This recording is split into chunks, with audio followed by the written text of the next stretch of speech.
Notes from a Songbird here, episode 9, picking back up on our topic about classical music and why it's so important in music learning and really a good foundation for beginning singers and for advanced singers, right? You need to, whether you're beginner, middle, advanced, classical is going to be your lifeline. You're still going to practice classical because it's your lifeline, right? So we're going to pick back up, and we were talking about some musical theater songs that really evoke emotion, why that's key when it comes to singing certain songs, the phrasing, the tone, the sheer emotion of a song, why that's so critical. So let's get into it. So in musical theater, and I'm picking back up from musical theater because that's where I stopped.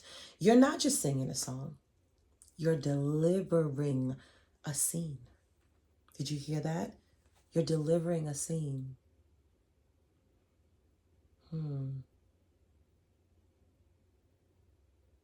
If I think of an emotional scene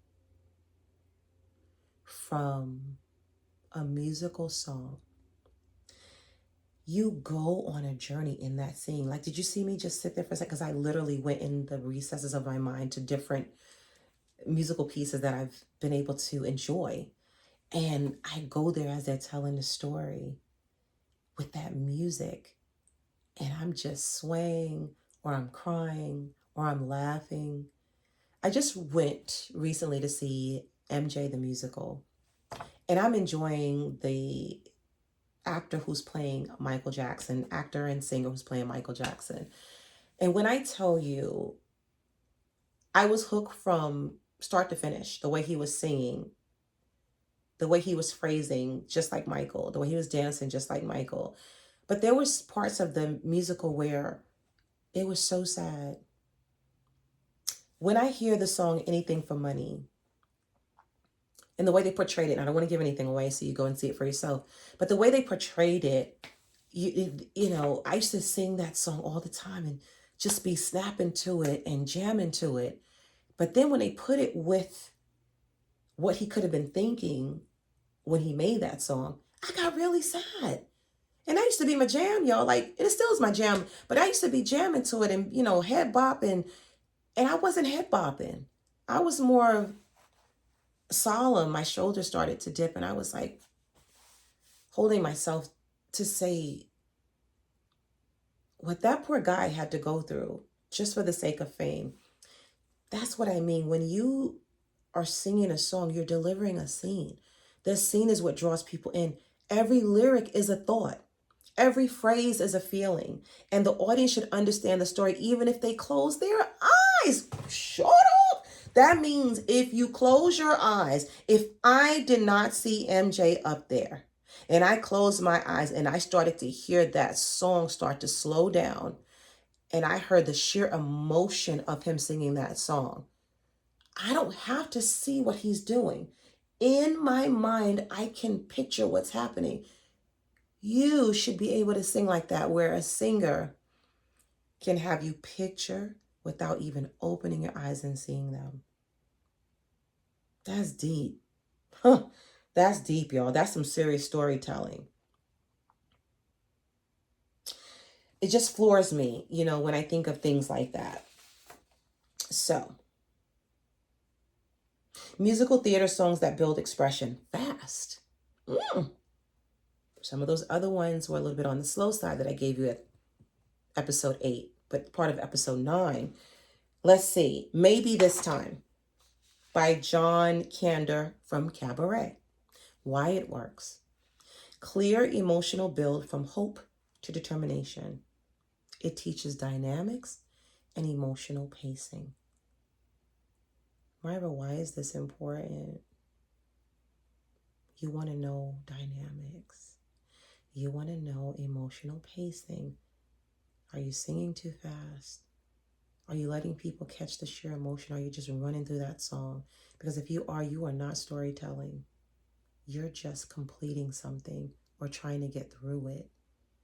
And people will feel that. People match energy. You ever hear that? I match energy. I saw a t-shirt recently. The girl said, I match energy, so don't come for me. I was like, ooh, that's an aggressive t-shirt. But you got the point. She's saying if you come angry, I'm going to match that energy. The same with singing. If you sing a certain way and you draw emotion, people are going to match it. Did you see what I said when Michael was going through that song? I matched his energy because that's where he was taking me. So you want to be able to connect with people when you're singing. Clear emotional build from hope to determination is what that song will convey. And the teaching focus in that regard should be crescendo emotion through the song. That means that song is building, that emotion rather is building throughout the song. The intensity, all those things are building throughout the song. Man, I'm telling you, these are some good tips. If I Loved You from Carousel, I know you're probably like, what? Go on YouTube and reference some of this stuff. If I Loved You from Carousel, written by Richard Rodgers and Oscar Hammerstein II. Why it works. Conversational phrasing. Go on my YouTube channel. I have a song, I think it's called Conversations, where I just did a freestyle and I'm literally in a conversation, pretending I'm in a conversation with someone as I'm singing. And you're going to hear a conversation. That's what you want to do, is conversational phrasing. This song teaches vulnerability. Oh my goodness, y'all. If you can be vulnerable in a song while you're singing, people can feel it. So I literally have cried while I was singing a song because I allowed myself to be vulnerable. Or I went into my mind of where I was when that song came out. If I was sad, I went right back there in my mind. I went into that acting world to go back to that place to feel that sheer emotion. And although it's music, it is acting. It's just acting to music, but it is acting. So that's really important.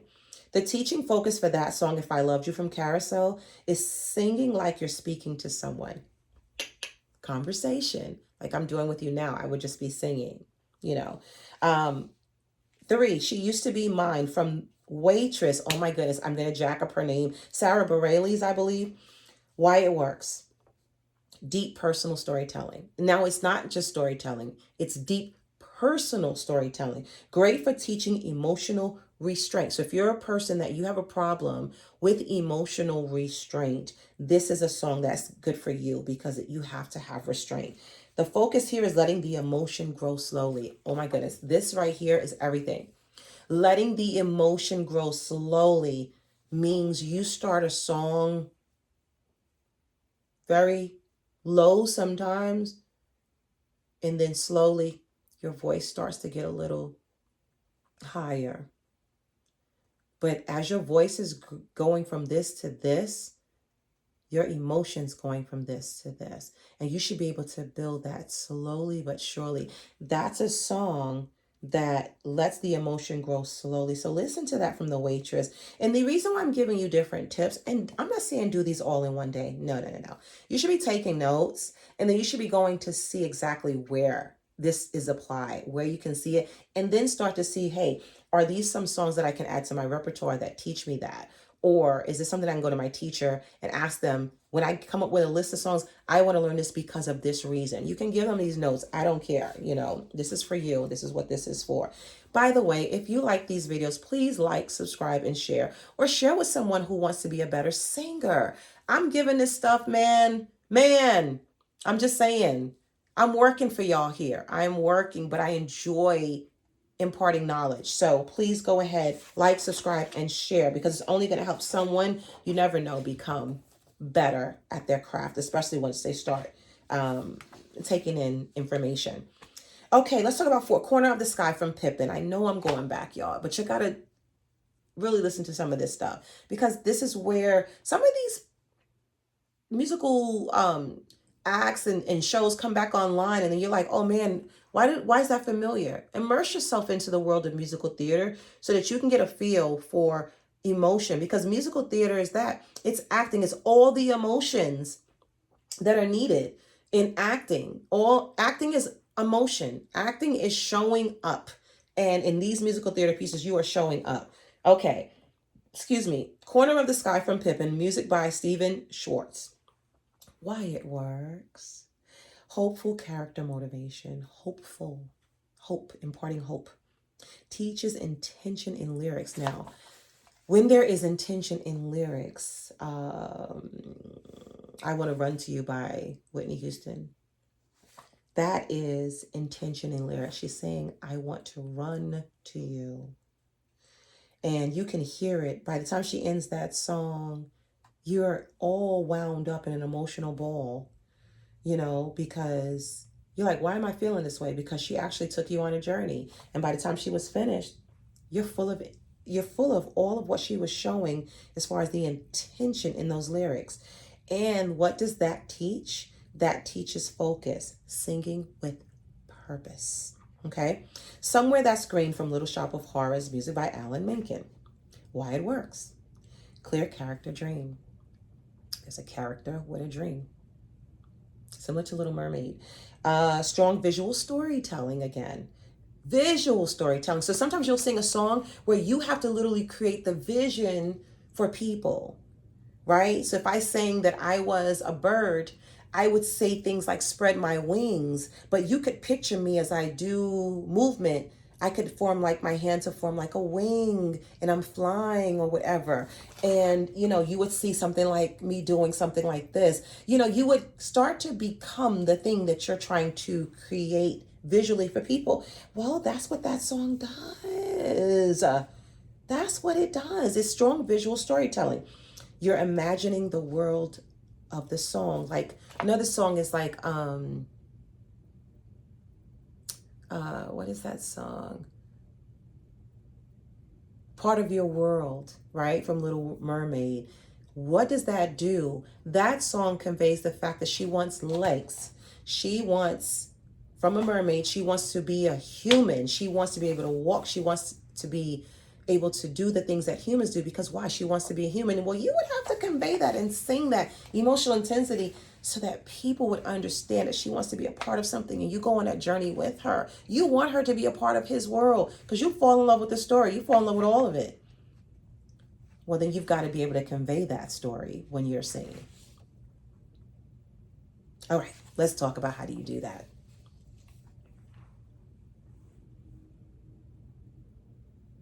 I'm going to give you a 5-minute exercise. What you're going to do, this is homework for you on your own. First thing you're going to do is speak the lyrics. Now, when I'm learning a song, I speak the lyrics. I try to get my mouth ready for those words, the phrasing, and so forth. So I'm going to tell a story. Let's say I'm going to read this, 5-minute storytelling exercise for singers, right? I'm going to say that out loud, so forth. But if I'm going to sing it, now I got my mouth ready. I'm ready now to explore the melody and so forth because I got myself ready for those words. This dramatically improves expression when you do this. So if you speak the lyrics, it's going to help. Who are you talking to? Ask yourself these questions. Who am I talking to? Am I talking to a man? Am I talking to a woman? Am I talking to a group of people? Am I talking to a child? Am I talking to an animal? Then the two of us, that's an animal, right? Michael was singing. So who are you talking to? Make sure you understand your stakeholder, your audience, so that you know who you're talking to, because once you know who you're talking to, you convey emotion a little bit different, right? What do you want from them? I love that. What do you want from that person? When Michael was singing to Ben, he wanted Ben to stay with him. He wanted Ben to be his friend. See the difference? Then what is the emotion that you're trying to convey in the song? Is it love? Is it a dream? Is it that you're leaving? Is it hope? Think of what is happening in the song first. Circle the lyric and then see if you can convey that emotion as to what that song is saying. But first, study. I go through this all the time with students, and I tell them, study, study, study, study, study. Don't be in a hurry to sing, because then all you're doing is singing. You're not storytelling. You're not taking me on a journey. And if you're not taking me on a journey, I don't feel a connection. I should feel some sort of connection. If you can't make me feel a connection, something's wrong. Something will be lackluster, and you lose the focus of the person on the other end. It's like a telephone. Do you hear me? Hello? Are you still there? Get it? Okay. Words like love, dream, leave. Hope. They have slightly more vocal color. So as you use words, pay attention how those words should color. You have a coloring book. What color would you convey for love? Most people will say red. Do you convey that when you're singing? If you're angry, most people associate that word with green. Are you singing green? Are you singing anger? If the song is about anger, are you conveying anger? Or if the song's about anger, I never want to see you again because you get on my last nerve, but you smile and I don't believe you. It should be the opposite, like Jill Scott. If I could give you the world on a silver platter, would it even matter? You see what I'm saying? Like, you got to be necking and rolling. You got to convey that emotion to bring that person along with you. And by the way, I didn't do all that great on that because I'm not prepared to do stuff, y'all. I'm just emulating what I'm teaching so you can get a feel for an example of what I'm talking about. So if you're going to be singing Hate on Me by Jill Scott, you better be singing about somebody hating on you. You have to go there in your mind to someone who gave you the hardest time. Maybe it was a classmate. Maybe it was a teacher. Maybe it was somebody in your family. One of your siblings got on your last of last nerve. And you got to be conveying that song. Someone made you angry at work. You got to give all of that emotion into that song. But if you're singing Golden by Jill Scott, that is a hope song. You should be coloring differently for that song. You're not green in that song. Hope to me is yellow, right? It's sunny, right? So if you're singing living my life like it's golden, then I should feel that you're living your life like it's golden, right? Convey the emotion that tells the story that gets people to believe it, and then you're connecting. And if you can connect with people as you're singing, you're halfway there because people are now drawn into you because they're drawn into the emotion. So that's very, very critical. We're not finished. What are you really trying to say? If the song says, I miss you, I think of the Manhattans, miss you, miss you, miss you, then are they really saying miss you? They're really saying, I want you back. Make sure you convey that emotion. Just because they're saying miss you, what does miss you mean? Understand what that means. Hear the emotion. Was that the Manhattans or was that Teddy Pendergrass? I think that was Teddy Pendergrass, y'all. Yeah, that's Teddy Pendergrass. Keep on lifting me higher. You know what I'm saying? Anyway, songs to reference. Sing the song softly. Now, I have a student that I really struggling sometimes to get the person to be softer. The homework assignment is to sing very light. What song would you sing light to? I'm wishing on a star to follow where you are. Light. Sing lightly, right? Then after you sing lightly, once you learn that note that you convey the emotion, focus on the meaning first instead of the volume. Once you have the meaning, you can add volume. I'm wishing on a star to follow where you are. You see the difference? Learn to be light first. Learn to bring in the emotion first, then add the volume. But when you add the volume, it should still be controlled. That's something, y'all. That's something. Perform the story. Now sing normally, but imagine one specific person in front of them. Don't tell me not to da, da, da, da, da. You know that song by Barbara Streisand, Don't Rain on My Parade? She's singing to someone. That's how you've got to think in terms of performing a story. The performance instantly becomes more authentic when you do that. Yeah. It's something. It's really something to take these things in consideration. So let me see how much time I have. Okay. I am almost done, y'all. I'm almost done. Almost done. These songs I want you to know are that I've given you help build skills. So you should be repeatedly going through this episode to study, navigate, understand why these are so important. These are supplementary. They can add to what your teacher is showing you. You can always keep them on the side, or you could start to build some of these into your catalog so that you are starting to build on that platform. But you first got to learn to hit notes and sing properly. But classical training is what gets you to the other styles of music relatively at ease and in time, right? So think of that. This is honestly, these two episodes between 8 and 9 have been a songbird teaching moment. I know for a certainty, I have just this passion for singing, just a passion.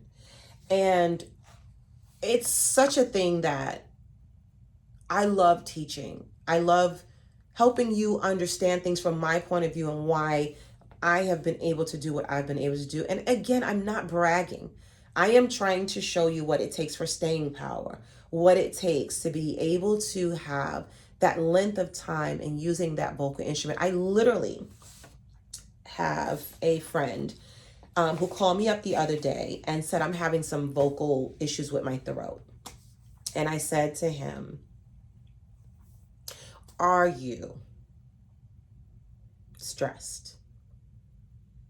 Because if you're stressed, it comes through in your vocal ability. So I'm going to switch gears a little bit and talk a little bit about vocal care, right? Because all of these things are important and critical when it comes to classical music. But if you're not taking into consideration taking care of your voice, your vocal power, you can be causing all kind of issues, as we talked about, nodules, pop, all kind of things. You don't want these issues. So I talked about keeping the throat lubricated. Are you drinking water? Some people say, oh, I'm drinking tea, I'm drinking. That's all well and good. But you need to drink lots of water to keep those vocal cords lubricated. When something is lubricated, it has more of a chance to have some buoyancy, some stretch to it. Vocal cords, right, these muscles, they need to be able to have some give. And if you're not drinking water, they don't have the give that they need. Now, I'm a firm believer of room temperature water. I will drink ice water when I'm drinking water casually. When I say casually, meaning I'm not about to sing, I'm not about to do anything strenuous with my voice. So a lot of times if I'm going to sing, I will drink room temperature water. I will sometimes add a little lemon to my water, because the room temperature water, I feel good with that. I would say be very careful of lemons and sucking on lemons and trying to sing. Lemons tend to dry out the throat. And so, again, remember we said about the throat having that flexibility? Well, lemons can dry it out. And if you don't have flexibility, now you have strain, right? Tightening, tension. So I say if you're going to use a lemon in tea or water, you can add just a little bit of honey to kind of counteract the tart, the citrus, with a little bit of a coat. So they have teas like throat coat. That's another one that some people use. I use and I leverage every now and then. I will have a cup of tea before I go to bed if I know I've done a lot of singing and I kind of want just something to slip down my throat and feel good. I'm very careful with menthol. Menthol is great in a cup of tea, maybe with lemon and honey. Menthol on its own, though, I don't recommend it. I really don't. This is in my personal opinion, what I've seen with my throat. My throat tends to get tense and tight with menthol. It does not loosen up things for me. It does quite the opposite. So before I'm going to sing, I will get a peppermint. People say, but wait, isn't that menthol? But peppermint with a little bit of sugar, right, kind of counteracts that a little bit. Whereas I know you say Halls has sugar, it does, but the amount of menthol to me is more intense than it would be if I had a peppermint. Um, I'm sucking on a little mint. I would also say be careful of aspartame, drinks with aspartame. Be careful of anything that's going to strain the throat. I certainly recommend that you wear a scarf in cooler temperatures. My first line of defense is my neck. So if my neck isn't covered, a lot of times I'm susceptible to colds. Rather sore throats first, and then it turns into a cold. So with a cold, you're not going to be able to sing to your best vocal ability. So I teach this, like to walk with a silk scarf, have it, like a credit card, like keep that bad boy in your possession so that at any time when that temperature changes, you can cover your frontal. Now, some people can have their chest all out and it not do a thing for them, but I'm telling you, in my point of view, this asthmatic self that I am or have been for years, I always had to keep covered. My mother would always tell me, you're not normal like the other kids. You got to wrap that neck up. And she knew from a child I was susceptible to colds and sore throats. So she taught me that early on, and I'm grateful for it because it has saved me many of a time with singing. I hope you enjoyed today's episode of using the voice and learning appropriate techniques. And I did spend a lot of time talking about, in this episode, musical theater, because I'm trying to get you to see that you need to be able to be a storyteller. And if you cannot tell a story through music and through technique, you're not bringing people in. So I am literally performing this weekend at a function where I have to sing songs. So some of my song choices will be by Stevie Wonder. Some of the songs will be by Leve. That's a hard name to say. Some of them could be by Jill Scott. Some could be by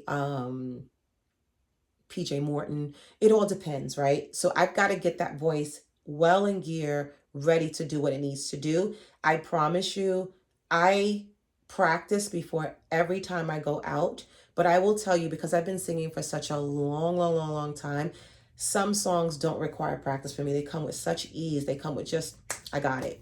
There are some songs that I can learn in, I would say, minutes. There are some songs that take me months. There are some songs that take me a couple of minutes to really connect with. But honestly, there's some songs that I didn't even know I knew. If you go to my Myra DeShields Farrell page, like I perform Car Wash. Car Wash is my biggest #1 song on my YouTube page with views. I don't know why, but for some reason people just resonated with it. They clicked on it. They loved it. But that song, I did not even have to rehearse that song. That song was in the recesses of my mind when I was younger. And I didn't even know I knew the words to it until I was asked to perform it. And then it was like, boom, it just came right back and not work for me at all. It was just like I was talking to someone, having a conversation like I'm doing with you now. It didn't require much out of me. If anything, it required me to act it out. It required me to connect with it for the audience. That's where the work comes in for me, but it wasn't a thing from memory. So I will say this: if you think that you have songs that you need to learn, get on those songs immediately. You want to start trying to commit a song to memory. Start small, start with a paragraph, and just see if you can convey the emotion in that first paragraph to see how you do. I wish you the best in your journey. My name is Myra DeShields Farrell. I am a firm believer in beginners. I'm a firm believer in our singers who have been out there for quite some time. And I'm also a believer of those who are advanced. Everything that I'm teaching, some people did not get classical training, never got it. I'm giving you tools in which you can literally start to hone some of those things. And I guarantee you, when you do, you are going to be a better singer. I wish you a good day, good morning, good night, good afternoon, wherever you are, and have a great rest of whatever it is that you're doing. Myra DeShields Farrell out from Notes from a Songbird podcast. Thank you so much. Bye-bye.